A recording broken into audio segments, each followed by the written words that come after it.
Okay, we are now on air for our introduction to Blackboard session. Today we're going to be talking about taming that content monster inside of Blackboard. So we're going to get started. So I'm just going to come in here and share my screen. Get that going. It's going to go into multiple screens here for a second. That should clear up here in a second.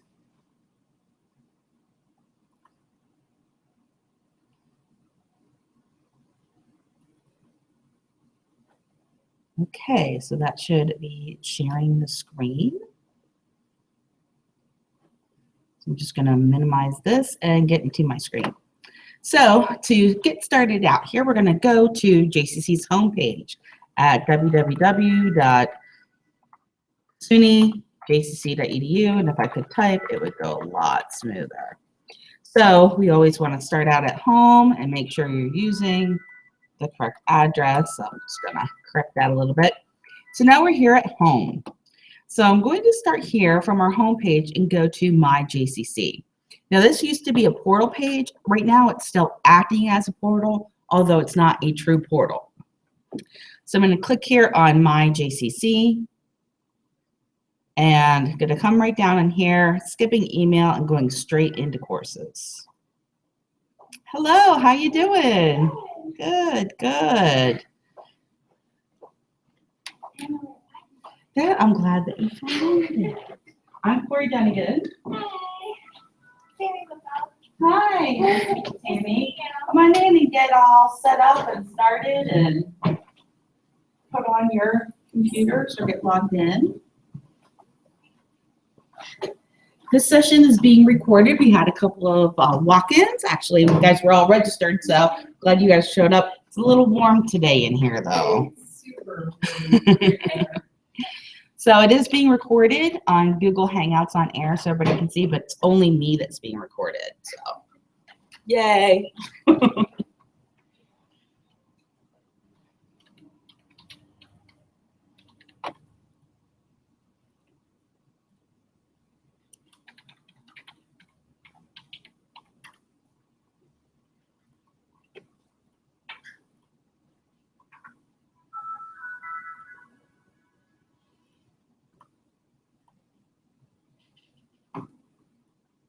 While you guys are getting all set up.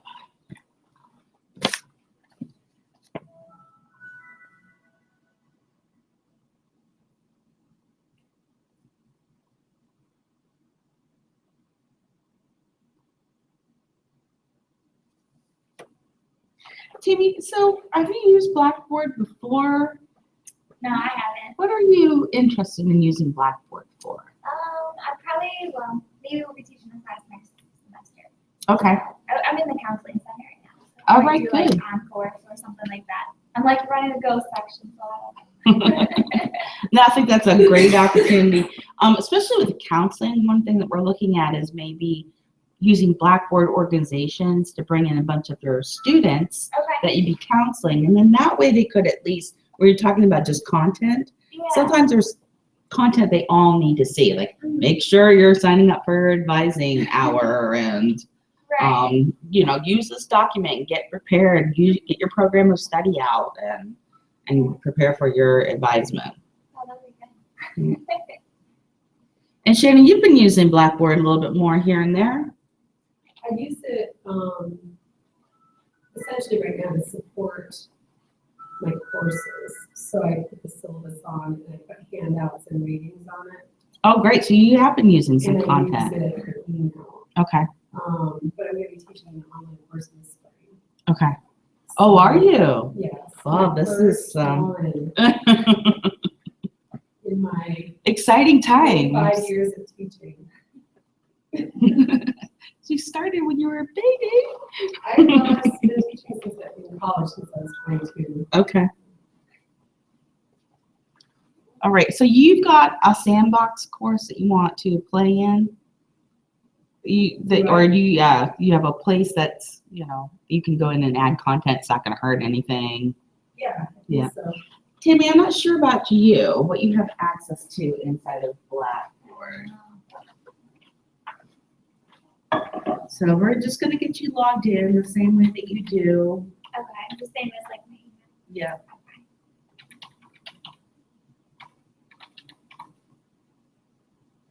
It could be a little bit different because it's a student account. Do you happen to have like ever been into like into a classroom or a lab or anything like that? Have you changed your password recently? I did just change it. Try to put in the password that was right before this one. Sometimes they don't quite sync up.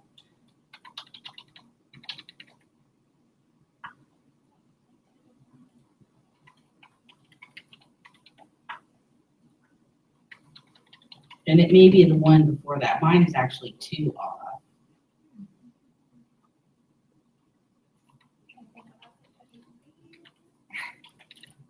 And if we can't get you fixed, I'm gonna log in and then log in as you. Oh, you got it, okay. So under courses, we've got shots fired. So you're gonna need a sandbox shell. Read up real quick. So I'm just going to, come back over here. And I'm going to go back into Hangouts and stop sharing for a second because I need to pull up the Blackboard and Creative Shell real quick. So don't mind the wizard behind the screen.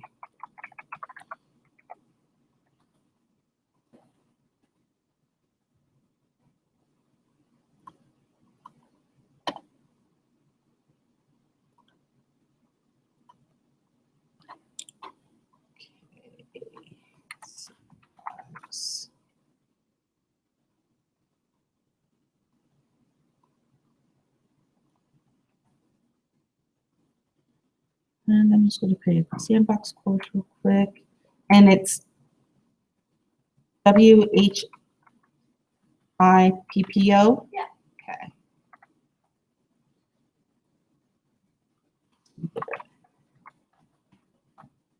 Counseling. And that's going to be your ID to submit that. And now I'm going to go in and find it.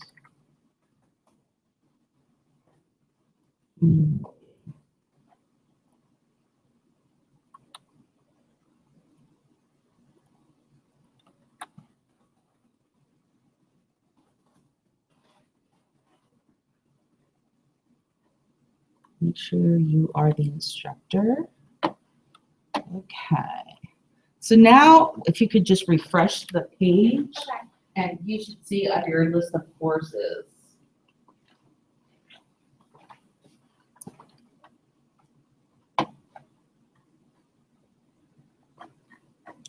And actually, I need to log off in Zoom.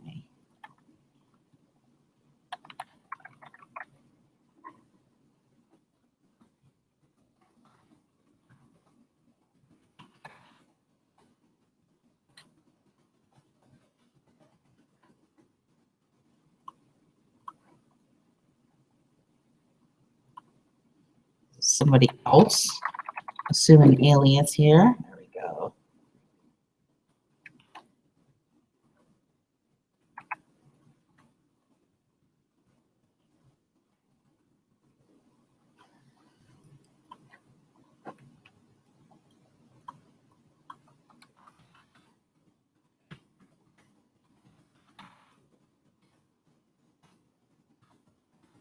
I've got to reset my own password.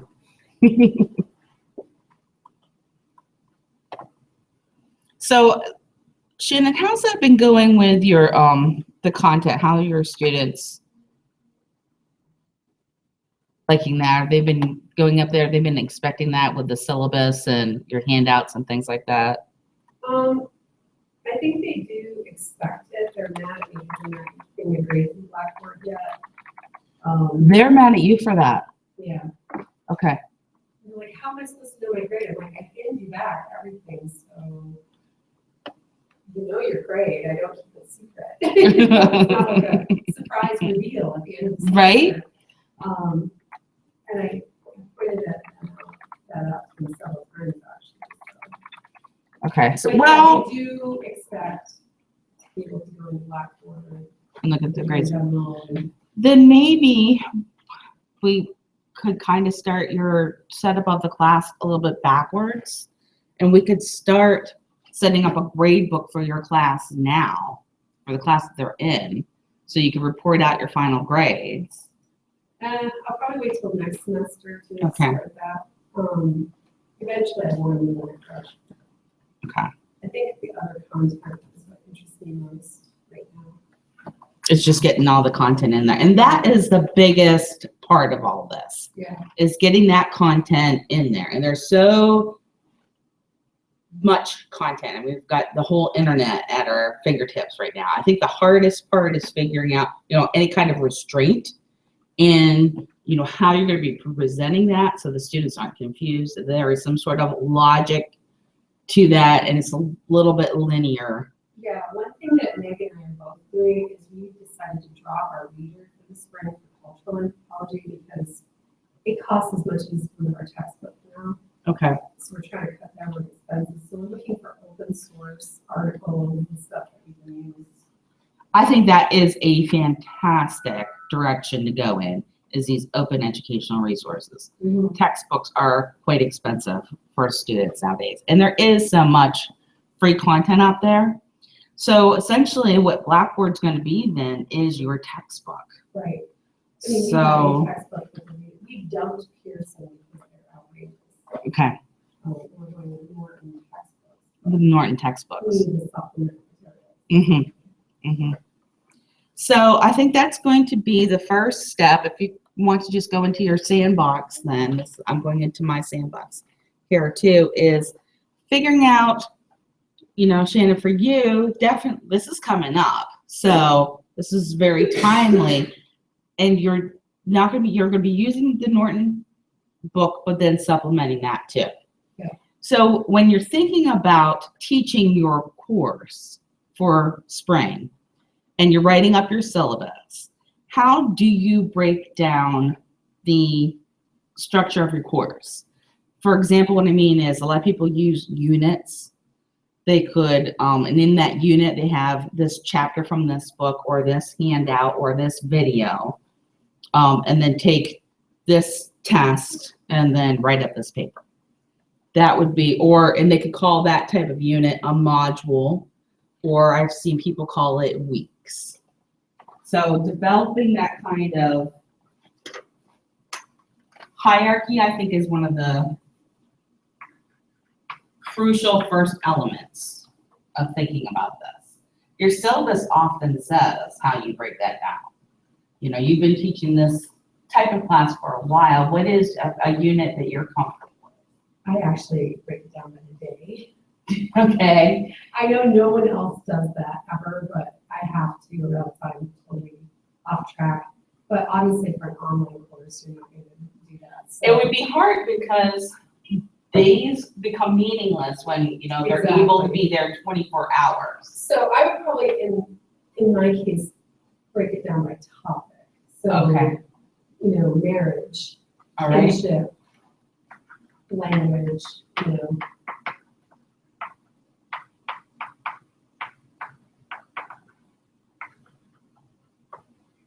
And then how long, since we're kind of back to the time, would it take for them to do this topic? I often am going to have a week or a week and a half for each one. Okay. I would recommend like a consistent amount of time. Right. That way they know, okay, it's Sunday, I'm rolling into a new topic. Right. A week and a half, I think, would be hard because Right. I know I would lose track of when's the half.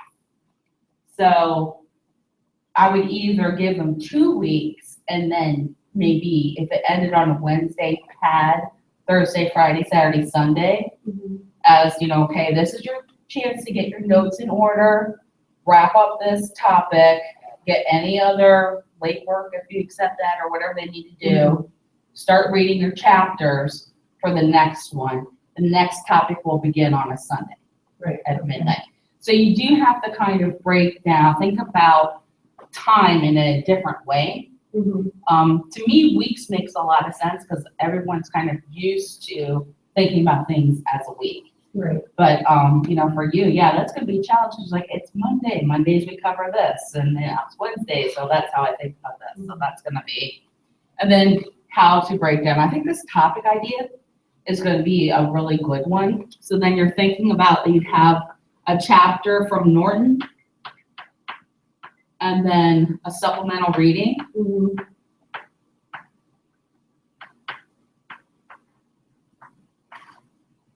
And then maybe you'd have like a reinforcing video, Mhm. and then some sort of, once they got through the content, since it's online, you're gonna have to assess them online. Right. So that would be, do you do weekly exams? Do you do a lot of papers? I usually, well, in my face-to-face class, we do like 3 tests per semester.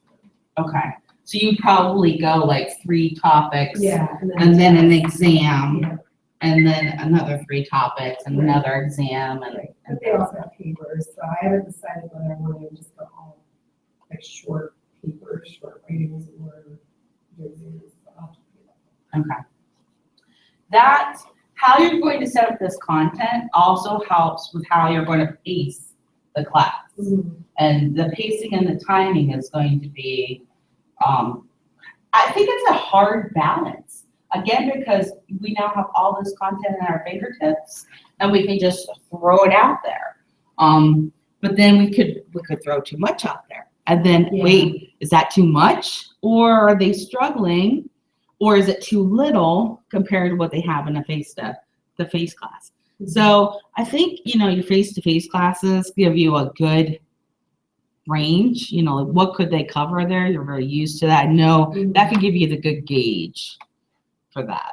Okay. So once you have this all broken down, let's see. There's really 2 ways to present this kind of content. Here I've got this in a bunch of different ways. So let me just clear this up real quick. Because I use this from the summer. And what I'm doing right over here, this is what's known as your navigation structure. So this is where you start with thinking how the students are going to be accessing your content, how they're going to be flowing through this, and how they're going to be navigating. So this navigation structure is very, very, I think, critical to getting students to flow through and understand what's going on.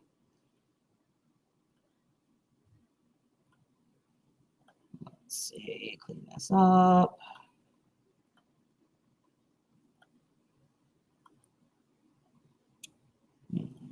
This.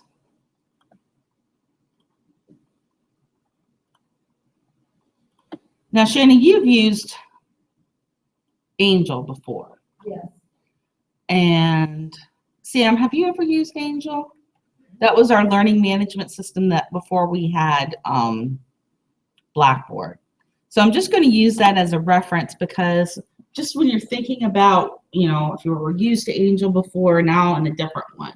So Angel was known as a module-based learning management system. That's kind of why we're talking about, okay, what would your modules look like? They would look like topics, or they'd look like units or weeks. Those are your modules. That's how Angel was set up. Blackboard is a tool-based learning management system. That's why it's presenting you with things like grades and calendar and email and discussion boards and things like that. It wants you to take the tools first. So we kind of have to make Blackboard act like a module-based learning management system. For us, that works out very well. There's a lot of research in, you know, students are first looking for content. And if you organize by content, and then you can add in the tools. So that begins a logical breakdown for them. So then there's 2 different ways that we can build this navigation system. And when I say navigation system, you know, like when you go out into a web page, let me just pull up Yahoo. Something, they've set up a navigation in here. There's a lot of pictures, there's a lot of graphics. They also have some more like ads or other stories over here, but their primary navigation is over here on the left-hand side. And that's the same as what we have here with Blackboard. So now we've got to figure out, okay, it's going to start out here with announcements. That's what you're going to kind of welcome the students with. Yours may say home when you come into your sandbox. And that home is helpful because that gives them any kind of due dates. It's really kind of getting into their face of, you know, what's going on. For me, you get a lot of autonomy when you're teaching and using Blackboard. For me, I decided that home wasn't helpful. So I just went in to this edit arrow right next to it and deleted it, just like I did any other content. So next, if we look at my navigation structure, let me expand this a little bit more. Syllabus. I have that right underneath announcements because I think that's one of the most important documents that they're going to have throughout their course. And I want them to refer to that often, even if they don't print it out, I will put that in there so they can always refer back to it. Here is my start here. And what I'm planning on doing with this start here is a little orientation to my own course. I can refer them out to orientation for Blackboard, which is located under my BB. But here is where I can go in and say, okay, this course is structured by topics. There's going to be 15 topics in your class, 1 per week. Or you're going to only have maybe 11 topics and 3 exam weeks. During those weeks, all you're going to be doing is studying for and taking your exam. But then that way you're kind of given this overview of, you know, what's going on. If you have any problems with your test, you are to contact the help desk, not me. They will help you. I can't.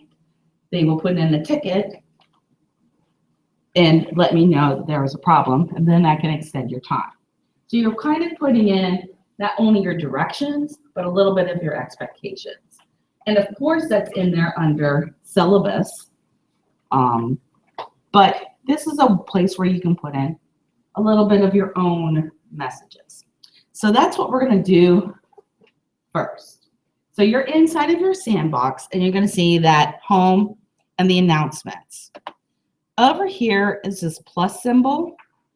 This is one of the first things that we can do to start adding content to this navigation structure. So I'm just going to go down here and choose content area. And I'm going to name it Start Here. I want to make sure it's available to users, but if I forget that, I can always fix it. So when I do that, I can hit submit. Yep, go ahead. When I do that, oh, okay. Thank you. Yeah.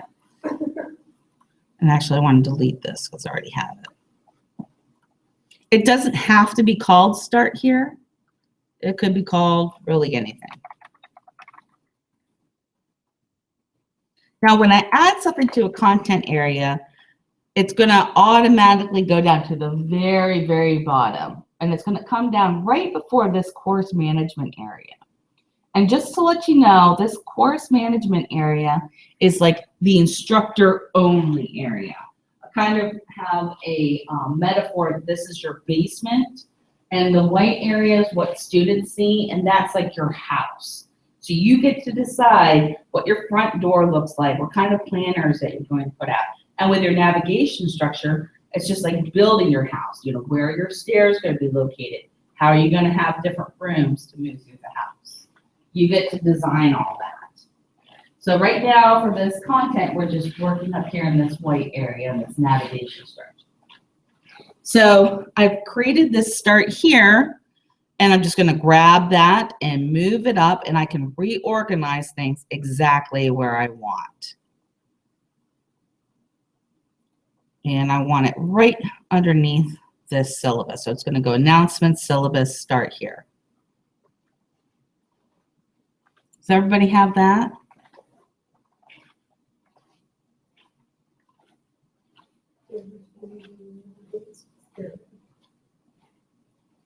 Good. Okay, so what we're going to do under the start here is first we're going to create a welcome message for the students. So for this session, we're just going to focus under this first area called build content. So here what I'm going to do is start at the very first one under create, and I'm going to choose an item. And I will tell you a trick. If you don't remember anything else for any of these other content items, you can do everything under item. So if you only ever wanted to use item, you can attach files, you can attach videos, you can put in hyperlinks. Everything can be done just under that one item. And if you ever have any questions, this more help will link you straight to the manual just about whatever you clicked on. So I clicked on create an item. If I click on more help, or in this case, I'm just gonna right click on it, it's gonna take me out to specifically, here's content item information, just for that. So here I have a name, I've got color and the text. So if you don't see this text box, you may see this kind of shortened up.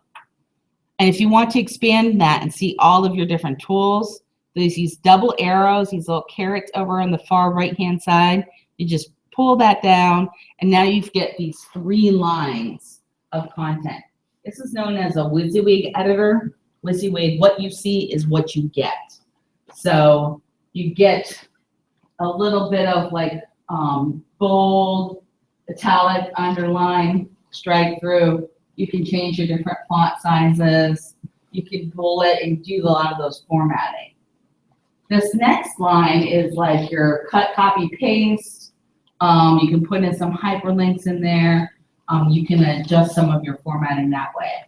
And this third line right in here is like your insert line. I can insert videos. I can insert files. I can insert images.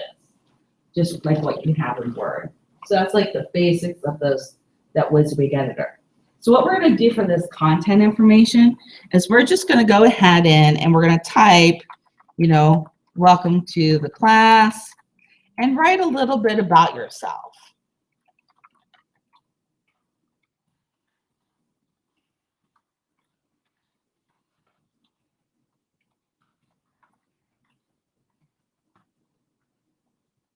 And like I said, you can go in and pick different colors. You want to keep in mind not to go too crazy with those colors, because you may have colorblind students or students that have not disclosed any kind of disability in that regard. So if you stick to like the blacks, dark grays, purples, reds, that will be good. When we get into like the greens and the golds, like our school colors, that's when we run into kind of reading problems as far as color blindness. So I'm just going to stick with black.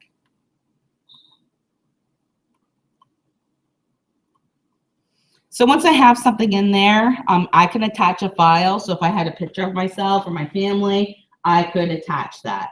And that's something, you know, we'll get into a little bit later about communicating with our students, but the more kind of pictures and the personalization you can put up there, you're going to create, yes, an informal class. So you have to look and say, okay, what is the relationship I want with my students? Am I the kind of teacher that has a very formal relationship? Sometimes we've got instructors that really like that informal kind of dialogue and communications that they have with our students. And you can create that in an online class with your content, you know, just with the kind of dialogue that you are using. You know, hey, how you doing? Here's a picture of my dog. Went out for a walk. You know, how you doing? Those kind of things create that kind of community with the students too. But I do have to have the caveat, you know, if you start using, you know, text language, your students may be writing their papers in text language. So when we're talking about setting expectations for the students, you got to let them know, I mean, for everything. I expect you to use professional language, no swearing, use respect, respect all of your classmates, respect your instructor, respect yourself. You know, use professional language, because that's what you're going to be using when you graduate and you're out in the field. You know, you'll be docked for that kind of thing. Those are the kind of things you want to, because this is still very text-based communication from the very beginning. So once you have your little welcome message in there, we have this, welcome to the class. So I'm just going to go ahead and show you over here in the upper right-hand side, there's this edit mode. The edit mode you can turn on or off, and that's how you get to these different kind of tools.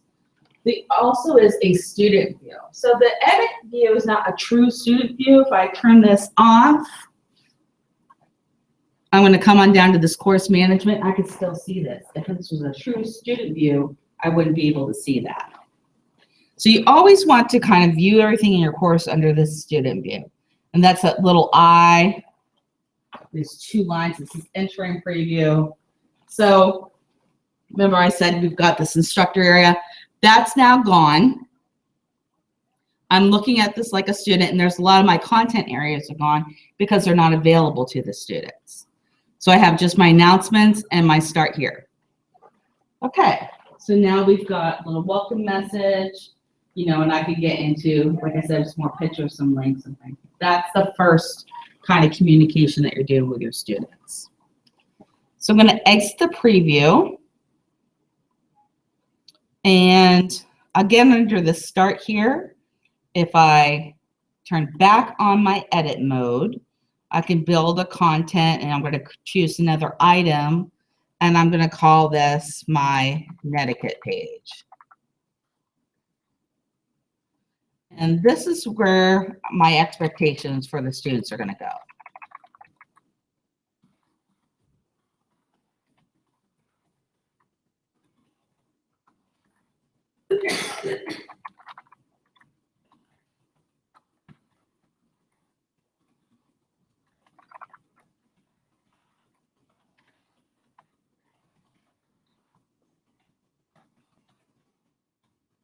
And I just type all that in. So now I've got kind of 2 things here under my start here. And they reinforce what's in the syllabus. You know, we're still kind of looking at our syllabus as a contract, but this kind of expands on that and lets the students know where they stand. So after my start here, I've got a weekly schedule, and I've added it here to this navigation structure. And this is where I would go in and add content in here, and I'd add an item, and I would call it weekly schedule. But for here, I would use this special kind of content item called a table, and it's on the last row, so I want to make sure that's all expanded. And I would just click on here, and I would say, okay, I want 3 columns and 15 rows, and I want it to have a border of 1 so they could see that there's actually a table there. If I didn't, a table could be a very handy way of getting your content to line up right, because there's times when, especially in Blackboard, you hit an enter and it will do 2 lines. It'll return 2 lines instead of a single line, or things can get kind of off. So using a table, if you just remember, that could really help get your formatting lined up. So I'm going to insert that, and it's teeny tiny. So I'm just going to put in week, topic, and then assignment.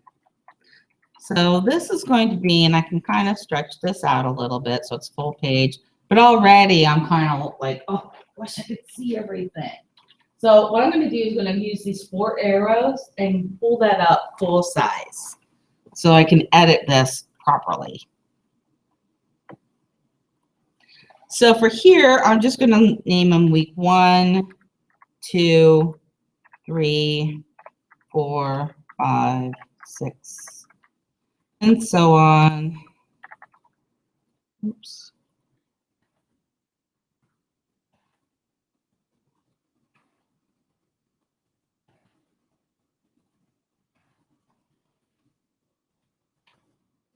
And I would even expand on that for you for spring and say, I'd go get out the calendar and say week 1 is January 19th to whatever, and Yeah. break that down. And then your topic would cover marriage. So I could use the calendar function instead of that, right? Right. Yeah. What's nice about creating this as a content item instead of in the calendar. Number one, you want to use the calendar, but this would reinforce it. So you're looking at this as something they could print out, stick by their computer, and you can even tell them, print this out, stick it by your computer, and don't miss these deadlines. This is a map for your course. You know, or you can put in the due dates too. You know, it's that whole saying, you know, you've told me once, I've heard it. You told me twice, you know. I've ignored you. About 7 times now I know it. Okay, yeah, I get it. And it almost takes that long. Yeah. So setting up that kind of content item is handy. So I'm just going to minimize that and go in and submit. So if any time I wanted to come back and then edit this again, okay, you know, I put this in, I'm ready to put in my dates. I just come back in, find this content, and look for this. It's a context arrow, contextual menu. It's kind of like when you right click on something in Word, you get a lot different options. So you just click on that weekly schedule and then just edit, and you can come back in, kind of fill in those blanks. Could take a second. At my table. Oh, I must not have hit save. So that's something a little bit handy. You always want to hit that submit button, or instead of going back or hitting the back button, because then all the beautiful work that you just worked on is gone. So that's why it's always located over here at the submit and this cancel at both the top and at the bottom. So that's some basic content up to here. What I'm going to do now, and I've already got one of these, so I'm just going to delete these.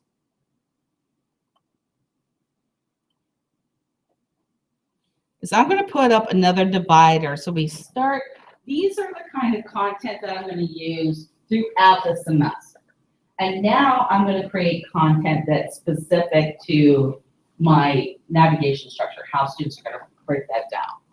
So I want to go over here to this plus symbol, and I'm going to choose a divider. And again, it's going to go down at the very bottom, and you can just drag that up under here, weekly schedule. And now I need to make a decision. So if you look back to Angel, we had a content area called lessons and learning modules. So we could go in, if I wanted to keep that same structure, I could call my new content area lessons and learning modules. Or I could, I'm just going to call it content or course content. Make that available and then drag this up in between my two divider lines. So now I've got my course content inside of there. And now I need to add this module from what I have over here. So here I said I was going to have your chapter or your book reading. I was going to have my supplemental reading, and I was going to have a video.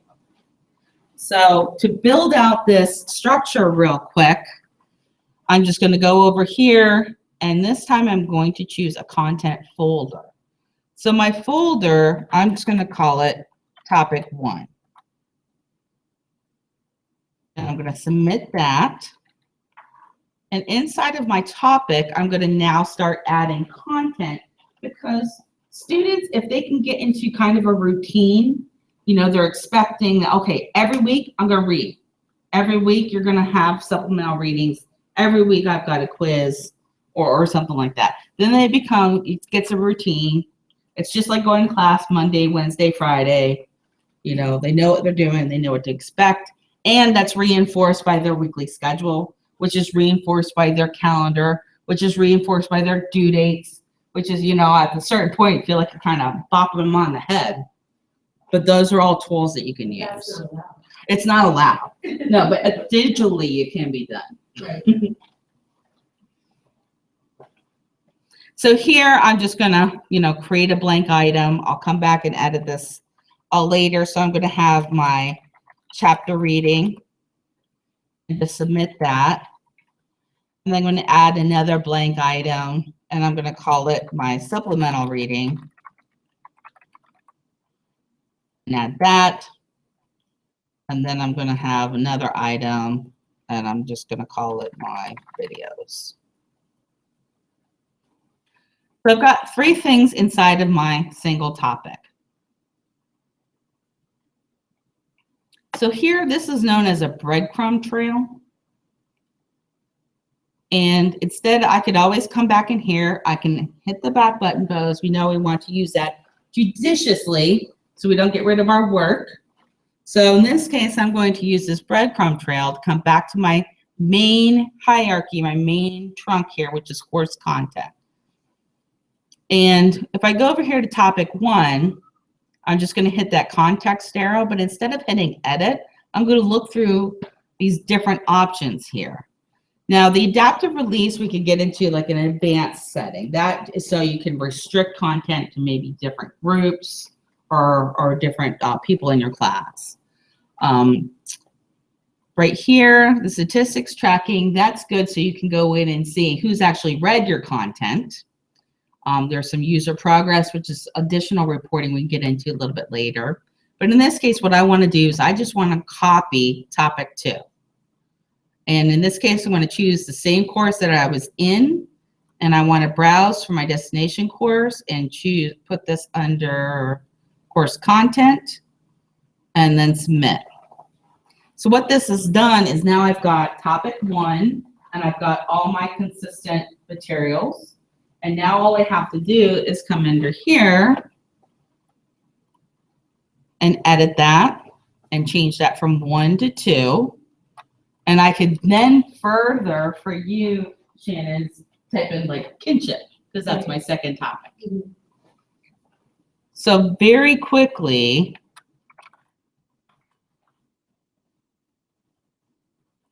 I can start building out a skeleton structure.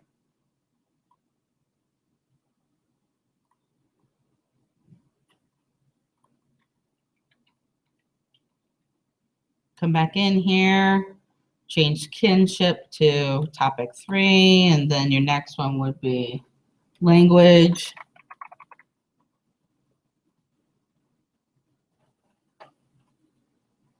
Put that out, then I can copy that, browse, put it over here, submit,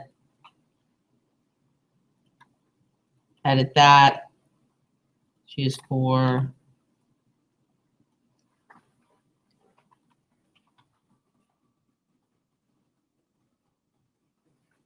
And inside each one of those folders, those have broken down. So now when all I have to do is say, okay, chapter reading, they're going to be reading Norton. So come back in here, tell them read Norton pages, whatever it is, and you can edit that. This can all be changed, but I use this as kind of the first step in building an online course. Number 1, it helps me practice with all the tools. And number 2, it helps me see how things are going to lay out. So I can start seeing, is this a good pace? Do I need more? Do I need less? How are things? Do I understand how I'm going to progress? So it's really, you're wearing that instructor hat, but then you have to put on the student hat too, and putting that on. So that's kind of the very basics of the content that you'd be using. There, like I said, you can do everything with this item, but there are some quick links. So if you wanted to go in and add a file, let me go in here and say, let's say under topic 1, I have PowerPoint presentations. Maybe given that from a textbook publisher or just from over the years. That is available on my computer as a file. So would go under here under build content, go to file, put in, maybe my lecture, PowerPoint for 1, and I would browse my computer and I'm looking for a PowerPoint presentation, which I don't have any, but if you have one on your desktop, that's how you bring that in. Some other kind of content I could bring in under here. So I could bring in a straight image. It acts pretty much just like adding another file. I could have brought in that as a file too. So you can choose select image file. And every kind of content that you're going to add, there are some different kind of options specific for it, but then there's standard options.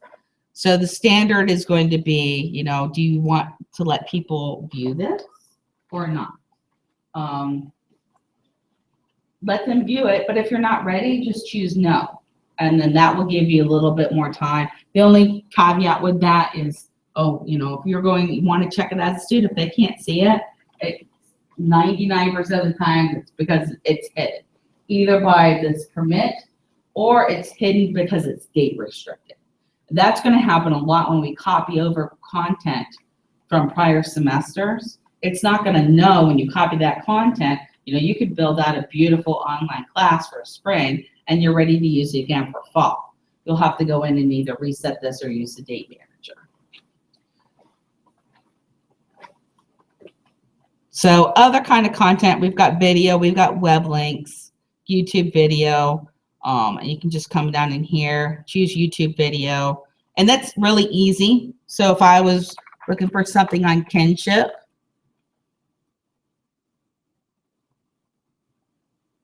and I would just search YouTube database. Oh, okay, well maybe this is a TEDx talk. I remember seeing him. Let's select that. And what's nice is that brings it into your class. They're not going out to YouTube. They're not looking at all of those other videos over and getting confused or sucked down and surfing down YouTube. And then you can kind of direct them, you know, be sure to look at what he's saying at, you know, 2 minutes in. And then you could add another discussion item in there. It says, okay, what did you think about this? This is going to be coming up for your test.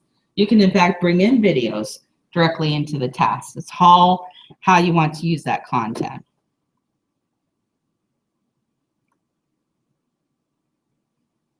Some other types of content is this, and I always get confused between but lesson plan and learning module, and I think it's learning module. What I'm looking for, not the sequence of no. The one I want has a table of contents. I think it's got to be this one. So anyway, I think one of the greatest tricks that you could learn from today is just click on anything. Click on it, try it out. So I'm just going to call this topic 1.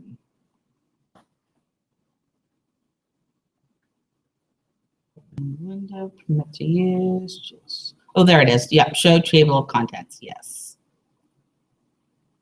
And here you can have it whether you want it to be table of contents by letters, numbers, Roman. And then submit that.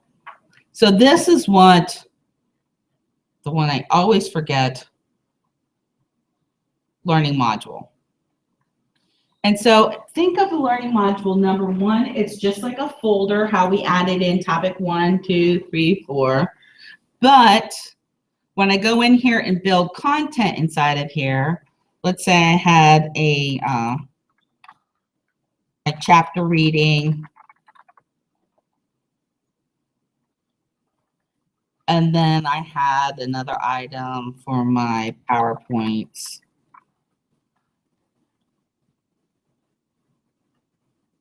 See how it builds that out as a table of contents? And if I were to look at that from a student point of view,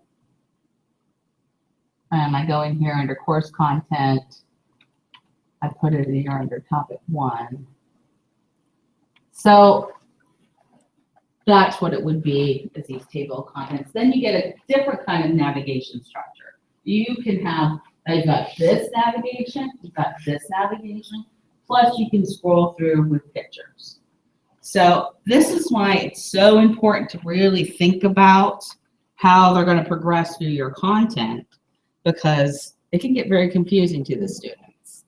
And you want to, you know, try to use that bold type and the bigger print to really kind of highlight what you want to do. And also consider creating a video maybe of how, hey, this is an overview for your class. This is how you're going to go through everything. And we'll get into that in other training sessions. So I'm going to exit the preview. What I want to do in the last 10 minutes, that was the basics of adding content. There's so much more kind of content you can add. Now, these are some new things that we've done just this semester. So let's see if I went here under topic 1. I can go here under build content and come down here to lynda.com. So what we have done is tied together Lynda. Are you guys familiar with that? So if you were creating a course for your students on counseling, you could go in and search lynda.com for time management.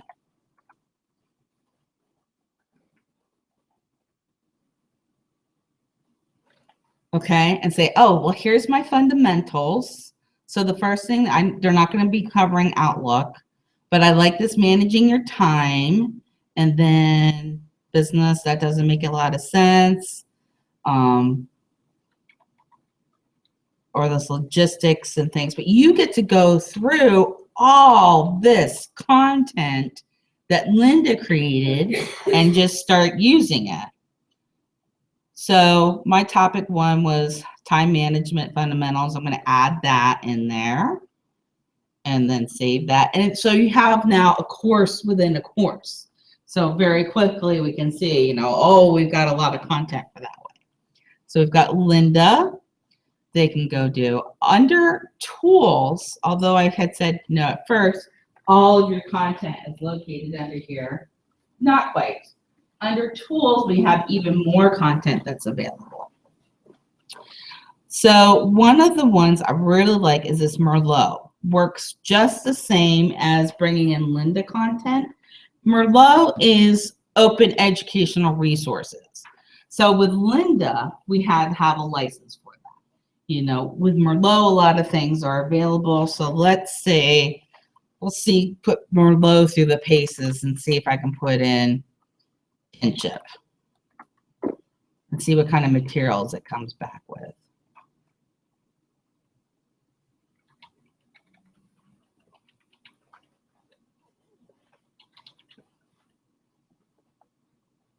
But up here, you can do kind of searches by Creative Commons, that CC, Creative Commons. I don't know about this. Maybe marriage might have one too. I mean, it's searching up huge databases, so I'll just give it a minute. Try to be a little bit more patient.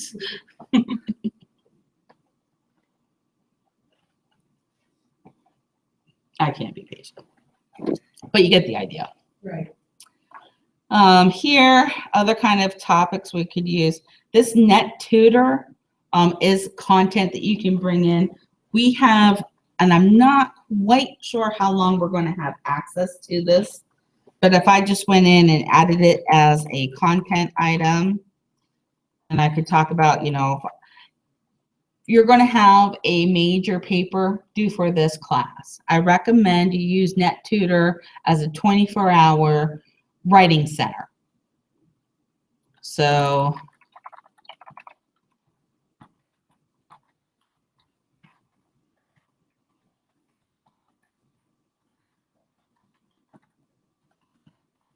you have to kind of add it as a content item. And then students can go in here, and this is going to launch and say, okay, if this was an accounting class, they could use accounting, biology, or things. But if you scroll down here, there's this paper and live writing center. The students can get one-to-one help, so they can submit their paper and be like, okay, I'm not really getting this whole citation thing, or can you give me, or am I using commas properly? They can get that kind of assistance. So that's an option that's available for them too. So I'm gonna return back here. Other kind of content items that you could use is this JCC libraries. So here we can add in, just like with NetTutor, we had to add the item. So I'm just going to type in library research. Give them a little bit of description. For your research paper, you have to use 3 library resources. And I'm just going to come down here, submit that. Now I can go in here, library research. This again, just like with NetTutor, becomes a link that I have to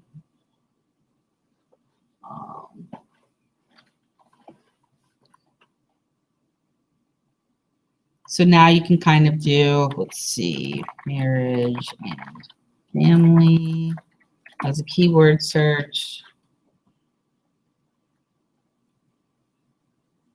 And I can come in, just like I did with Linda, just add that to, okay, this is something, it's a PDF. I can add that to my reading list. Here we go. We'll use this one. We'll add that to my reading list. We'll add that one to the reading list. And this one.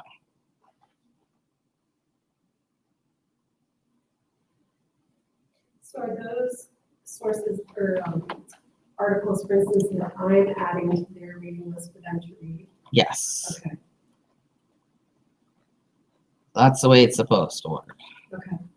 So I have to say I'm not too familiar. That's a brand new kind of content item. So let's see. I'm going to come in here, look at this like a student would. Go to content, go to topic 1. And oh, where did I put it? I already lost myself in my content. Click for my readings. Yes. Okay. So then, and that would be nice so that you're not looking up articles, you're done your EBSCO search, you know, click for your library research or click for your supplemental readings, and you can just add those in there.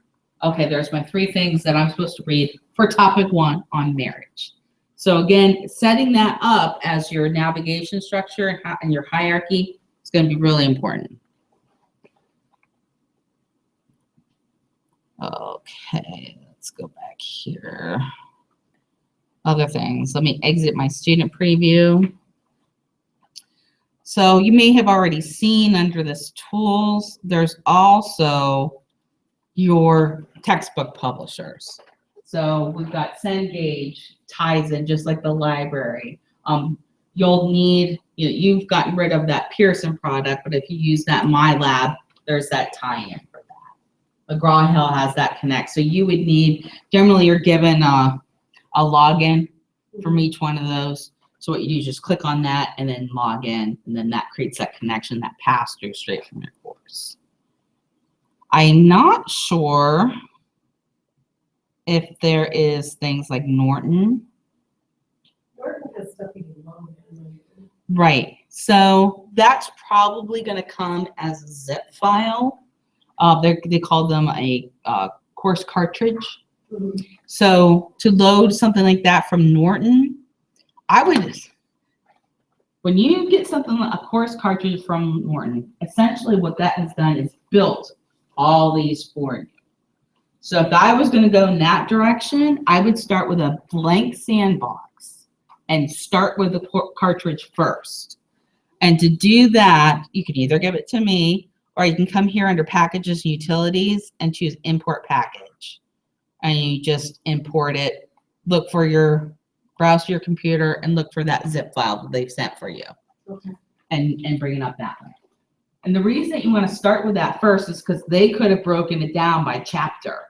Chapter 1, chapter 2, chapter 3. You can go in and edit that, but start with their content and then supplement and add to that. Okay.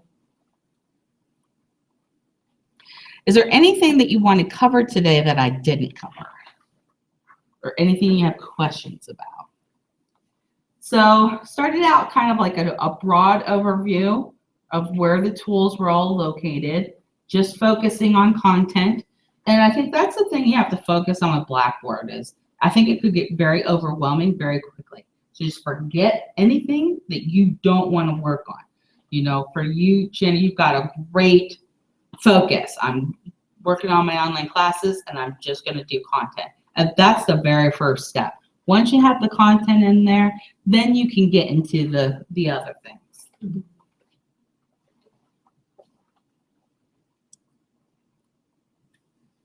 you very much. Yeah, so I'm just going to kind of go in here and the screencast. Thanks for joining today. See you at the next event.